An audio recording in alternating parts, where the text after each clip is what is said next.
ชีวิตคนเฮานี่บ่ได้มีหยังหลายตอนบ่มีเงินก็ตามหาเงินพอมีเงินก็ตามหาเวลาได้เวลามาก็ตามหาความสุขพอมีความสุขสุดท้ายก็ย้อนตามหาสุขภาพคือจังวงเวียนของชีวิตสุดท้ายแล้วเฮาก็ฮู้ว่าสิ่งสำคัญที่สุดก็คืออยู่ดีมีแฮงได้อยู่กับคนที่เฮาฮักนั่นล่ะคือความพอเพียงอีหลีอย่าตัดสินวิถีชีวิตของคนอื่นเพียงเพราะว่าเขาบ่ได้ใช้ชีวิตแบบเดียวกันกับเฮาความสุขความพอใจของแต่ละคนมันบ่คือกันความฝันความหวังของแต่ละคนก็แตกต่างกันไป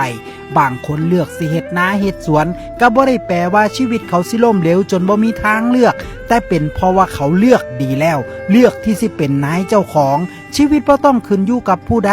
ขึ้นอยู่กับโตเฮาใจเฮานี่ล่ะเลือกที่สิสุขแบบบ่คือไผชีวิตบ่ต้องรวยล้วนฟ้าก็มีความสุขได้กินอยู่บ่ติดหรูใช้ชีวิตตามต้นทุนพอเพียงแค่นี้ชีวิตก็มีความสุขได้คือกันให้มีชีวิตที่เรียบง่ายเพราะความเรียบง่ายเฮ็ดให้เฮามีความสุขง่ายอย่าเฮ็ดชีวิตให้ยากให้เป็นคนกินง่ายนอนง่ายเป็นคนยิ้มง่ายหัวขวัญง่ายเป็นคนสบายใจได้ง่าย